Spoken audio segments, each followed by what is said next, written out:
Maayong buntag, diri buntag pa man diri. Good morning or udto na di. Jervation Bragat, long time no see.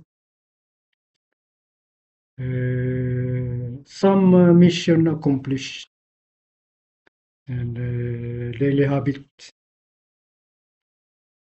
Self-discipline practice people. That's my training daily. Amen to that.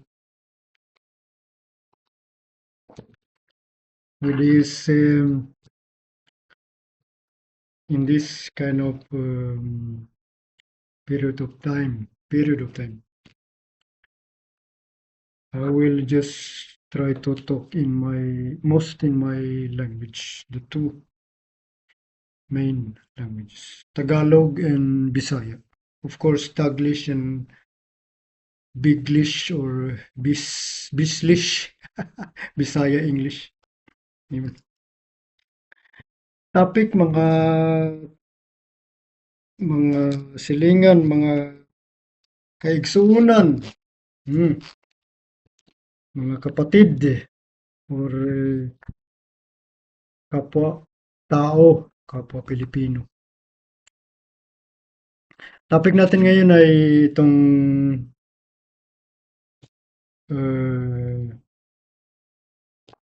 solitude, itong sa English na solitude, yung loneliness, yung pag-iisa, isolation or something like that. Itong tayo lang mag-isa, malungkot, or ano ba yung klaseng loneliness. Sa so, klaseng kuha niya, pag inusara, ang akong kuhan karon kay ano akong motives, may motives, mga motibo na ako karon kay ano akong mga daily, akong mga paboritong idols, pakusog, papalakas sa akin ang mga motibo, papalakas sa sarili kong disiplina, self-discipline. Yung mga motivationals ba sa YouTube, sa mga podcast dyan sa Spotify or whatever. Shout out to Billy Al's books. Still one of my best. Eddie Pinero. We have this Navy SEAL, David Goggins, Professor Jordan Peterson, Les Brown, Marcus Taylor, Motiversity in YouTube, shout out. Mga motibo ko. Yan. Araw-araw yan. Parang bang sinasabing ritual. Itong ritual, pwede namang gawing ano to yung parang habit. Pwede mong gawing sabihing sinonimo sa habit. Yung sa araw-araw mong ginagawa. Gusto mong gawin. Sa simula, syempre, hindi mo para bang pinipilit mo yung sarili mo magawa ng magandang bagay or something new. Anong bagunin mong gustong himuon ba para maka-level up ka sa imong kaugalingon. Kaning solitude, ngunay topic na to karon. This is our topic, solitude. Ayaw mo kahadlok mag-inusara.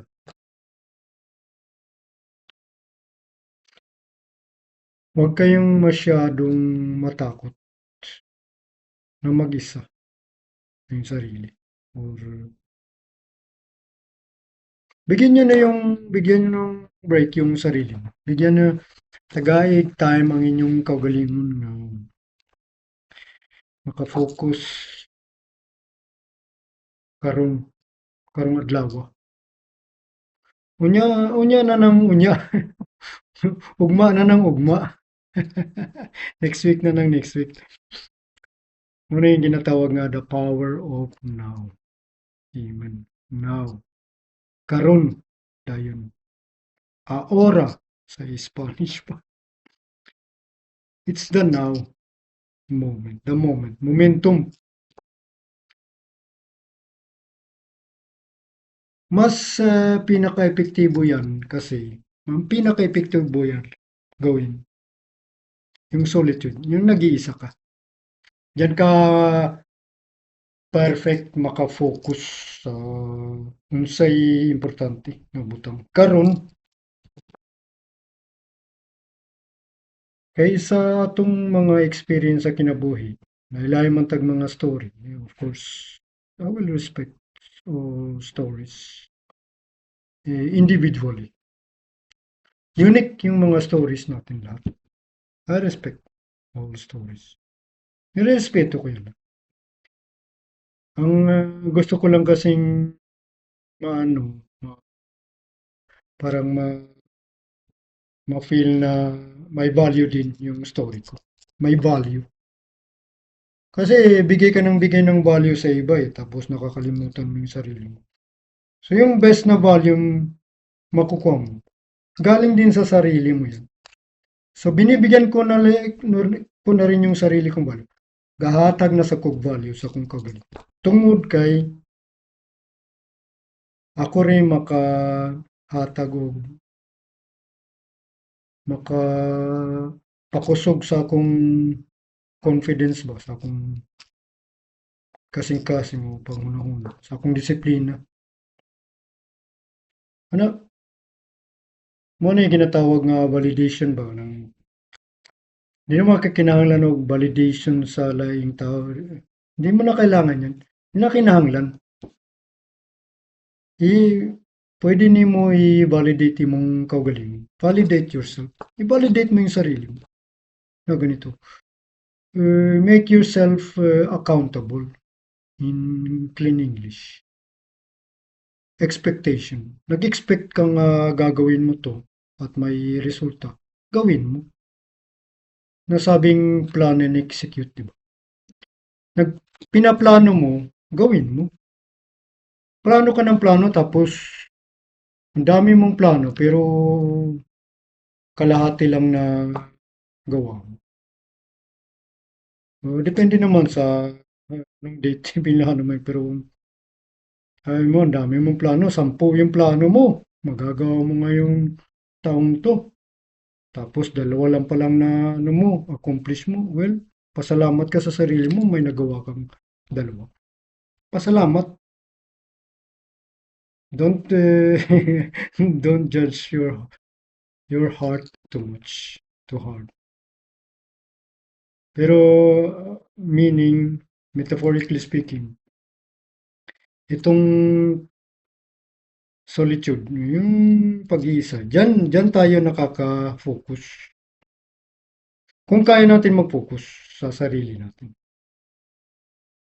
Mao kaning pag-inusara, ay masigig kahadlaw ka na kay kaning mga distraction, kaning mga istorbo sa kinabuhi, kaning mga ginatawag na ako nga advertisement ba, kaning mga patalastas sa Tagalog. Patalastas yan lahat mga distractions. Sabi ko sa ano ba yung klaseng patalastas na yan? Hindi ko kaya yan. Ayoko yan. Masyado nang marami. Pwede mong limitahan. Ikaw lang, tayo lang. Sarili natin makakalimita sa mga istorbo sa buhay. Yung mga externals. Dahil meron tayong internal na mga istorbo sa buhay. Pero kung ano tayo, hindi tayo nag-practice niyan, paano natin i-channel yung mga internal distraction natin? Tayo rin ang masasaktan yan. Tayo rin ang maguguluhan. malilito or we will get lost in the moment. Yung sinasabi, lost in the moment. Huwag tayong matakot mag-isa. Social beings tayo pero it doesn't mean kailangan talagang meron tayong kasama pala. Yung pag-iisa natin, bigyan natin ng value. Na okay, ako lang mag-isa ngayon, anong gagawin ko? Sa'yo kung buhaton karon ako lang sa diri, pwede ko mag me time. Gawin nyo yan, me time. Ano yan, amen to that derivation. Me time. Gawin ko yung, bigyan ko ng value yung sarili ko. Itong oras na to. Amen to that. Kasi pag hindi nyo binigyan yung sarili nyo ng value, di ni mo taga ano, value yung kaugaling mo. Mura ra po na ka ng kuwang ka sa self-respect ba? You don't respect yourself because you love the distractions more. You love your feelings, your emotionals that have been activated of something else by your emotion or something overreactions or whatever. What do you call it? Yung sinasabi sa mga ano, emotional damage pa. Hindi ako nagbibiro. Siyempre, marunong din ako magbiro. Pero meron mga time na serious. Hindi ako nagbibiro 24/7. Katulad ng maraming tao. Lahat ginagawang biro. Hindi lahat biro. Ano nyo, ilagay nyo sa yung sinasabi kong lugar lang, ilugar nyo sa oras yung biro. Yung time na biro. Pagkatapos ng biro, bumalik uli sa pagka-serious. Yung ano ba ito? Tapos na yung biro ano yan yung para ding patalastasin mura sa nag-advertisement ba? Kanang mga joke-joke, kanang mga patawa. Kinahanglan yun na sa mga tao kay ang mga tao dali ra man gud maboring ba. Madali tayong maboring kaya kailangan natin ng parang getaway yung gusto nating tumakas sa mahirap or something nakakasakit ng ulo or nakakabigat ng damdamin or something, whatever. Try to relate. So tumatakas tayo sa mga ganyang bagay na mahirap or masakit, parang pero in true to life story, babalik din yan eh. Hindi mo matatakasan yan in reality. Amen to that. Dili ka kaikya sa tinuod nga kinabuhi. Dili ra na permi komedya ba? Komedya. Mga kategory sa mga movie, di ba? Na ay komedya, na ay action, na ay horror, na ay mga ingana. Channel lang ba? Channel. Ayaw, permi sige komedya. Kay more focus on the serious things. Ang kinabuhi. Kung sa'yo focus, kung sa'yo pinaka-importante ka. Mo, ano? Ano yung pinaka-importante ngayon? Focus in the now moment. Yung Eckhart Tolle to si yung author ng The Power of Now. Basahin nyo yan. Ito na yung momentum. Ito ngayon. Now, the now. What can I do better now? Ano yung gagawin ko ngayon na mas maganda? Para makabigay ako ng tulong or makakontribute. Kanang makahatag kag value sa lain. It's about value eh. Yun eh. Muna ganing solitude, kaning pag-inusara, itong pag-iisa natin yung yan, ano yun, parang lifeline din yan eh, lifeline yan eh. So, kung ang pusa maraming, metaphorically speaking, kung sinasabi nilang pusa marami daw buhay dahil yun yung kasabihan. Dahil pag nahulog sila sa malayang Pag landing nila, nakapaa pa rin dahil ang galing ng balance, di ba? Pero sa atin, kung mahulog tayo, dalawang paa lang sa atin, eh. So, bali-bali yung mga buto natin, di ba? Metaphorically speaking, don't be afraid of solitude. Kung if solitude is some kind of negative for you, then practice. Hindi mo kailangan practice na madilim. Hindi kailangan madilim. Yung sa selva, yung parang sa kulungan. Eh, kayong mga nasa prisuhan, kayong nasa kulungan dyan, magbago na kayo. Yung mga criminal mind ninyo or mga mentalidad ninyo, baguhin nyo na yan para paglabas ninyo or kung meron pa kayong oras dyan, bumalik kayo sa sarili ninyo na magbago, gumawa ng mas mabuti. Kung may anak ba o wala, doesn't matter. Hindi kailangan may anak. Bumalik kayo nga, kasalanan nyo yan eh, ginawa nyo yan eh, ginusto nyo yan eh, kaya nakulong din. Kaya nakulong kayo dyan, hindi kayo lonely dyan, hindi kayo, pero ang ginawa nyong lonely, yung regret ninyo, regrets, basol. Sige na magbasol diha, anong wala unta ni nako gibuhat nga na. Magbago. Paghimo og mas nindot, gumawa kayo ng mas, magbago na kayo, yung mentalidad. Huwag yung criminal. Si Jesus, di ba? Sakripisyo sa atin para lang masave tayo lahat, di ba? No, binigay niya yung buhay niya talaga. Alam niya na sa sakripisyo, yung mahal na Espiritu Santo, yung Ama, alam niya na rin, kaya niyang pabuhayin, balik. Kaya yun, sa Biblia, amen to that. So, sabi niya, spread the gospel, humans, people of my heart's Christianity. Or, kung gusto niyo bang mag-convert sa Christianity, okay lang yan. Open. Open yan. Dami nating mga distractions sa buhay. Daghan kayong istorbo sa kinabuhi. Pero, ayaw mo kahadlok mag-inusara.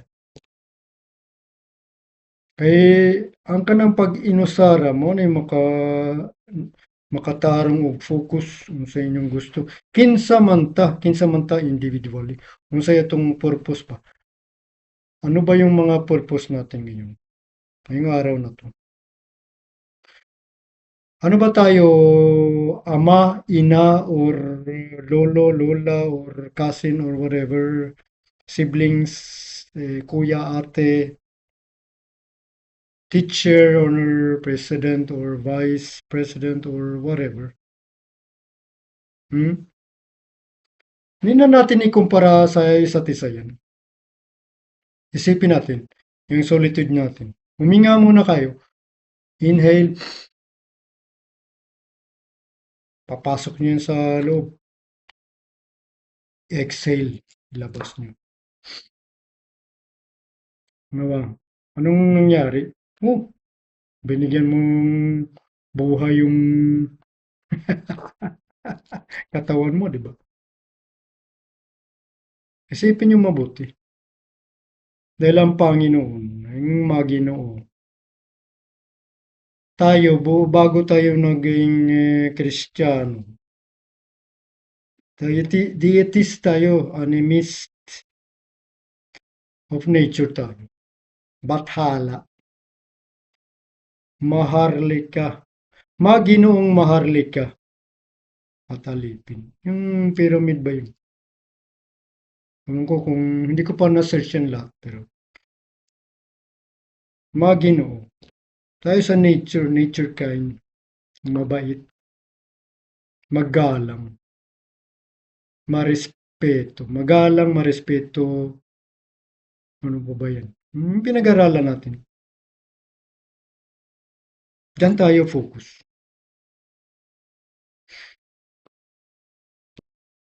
Ito siguro yung first ko na ano sa podcast ko. First video. Dahil itong solitude kasi, yung pag-iisa, pag-iunusara ba, daghan kayong mahadlukan kay tungod sa di sila ka murag impis na ang ilang kalipay murag na kinahanglan og kanang lain ba para malipay. Be happy with yourself. No, makontento mo sa inyong kaugalingon. Respetuhan yung kaugalingon. Paminawan yung kaugalingon. Paminawan yung mga kalag, inyong mga kalag diya gapuyo sa inyong lawas. Sa mga katawan ninyo, mga kaluluwa ninyo, pakinggan nyo yan. Yan, sumisit-sit yan sa inyo. Nag-whisper yan. Na mao kani, mao kana. Pero kadaghanan sa ato ang mga tao, karamihan sa atin, mga bingi tayo, hindi tayo nakikinig sa sarili nating amen to that derivation. So that's it, 22 minutes almost, people. Tagalog and Bisaya mixed. Taglish, Binglish, Benglish, Bellissimo. Oh, keep the good word. Better yourself, Filipinos, kapwa Pinoy. Yung mga leader dyan, mas gumawa kayo ng mas maganda. Yung mga corrupt ninyong mga mentalidad, legacy o hindi legacy, magbago na kayo. Kala ko ba naging leader kayo para mag-lead? Hindi title yan eh. Gawin yung parang verb, yung action para umangat yung bayan natin. I am talking to my home country, Philippines. Focus there in our home country. Sa mga katauhan natin, kababayan natin, kaigsuunan, mga kapatid. Ba't nyo ba dinadaya yung kapwa ninyong kadugo or bloodlines or something, whatever? Why are you corrupting? Why are you cheating because of money, fame, or whatever? Materialistic comparison or yung Panginoon, parang napapagod na sa inyo. So, para bang gusto niya niyang pumili sinong gusto niyang mag activate sa nung klaseng bagyo or sa mundo o sa unibersong ito. Huwag na tayong maghintay na last day or last week or year. Magkaisa tayo mga Pinoy. Mag, teamwork ba? Yung mga emotional ninyong wala sa lugar niya tungod kay mao ni mo kana. Manay akong ginatudlo sa akong mga anak. Yan yung tinuturo sa mga anak ko. Teamwork. Work with yourself. Respect yourself. Yan yung disiplina yun sa mga anak. Turuan natin mga anak natin sa kanilang purpose. Ano yung gusto nila sa buhay. Anong gusto nilang ano, aim into that derivation. Ako ay ama sa dalawang anak. Sana I hope maging tatlo soon. In the name of Yeshua. Jesus, salamat. Todale. Thank you. Tak. Merci beaucoup. Grazie ben. Grazie. Wow. Dziękuję. Kitosh. Nanri. Shukran. Sheshen. Arigato. Danke schön. Hmm? What more there is kind of language. Hmm. Bellissimo, people. Hmm? The relationship is all there is with God, not religion, tradition. Forget it. Hmm? Kalimti ang mga saan ang klase mga tradisyon, religion. Mag-focus mo diha sa balay. Concentrate kayo sa bahay dyan, sa pamilya, sa mga anak ninyo. Huwag sa kapitbahay or sa ibang tao. Hmm? Salamat. Going to work soon. Ito na, si Rosauro, Arco ni Rosauro, del Rosario, Han Ninyo. Baka maging bathala na rin ninyo. Bahala na si bathala sa inyo. Ha, peace. Huwag maghintay sa bukas. Ayaw, sige guwat di. Ay kahadlok. Huwag kayong matakot. Mag-isa. Don't be afraid to be alone. Amen. Bless you all.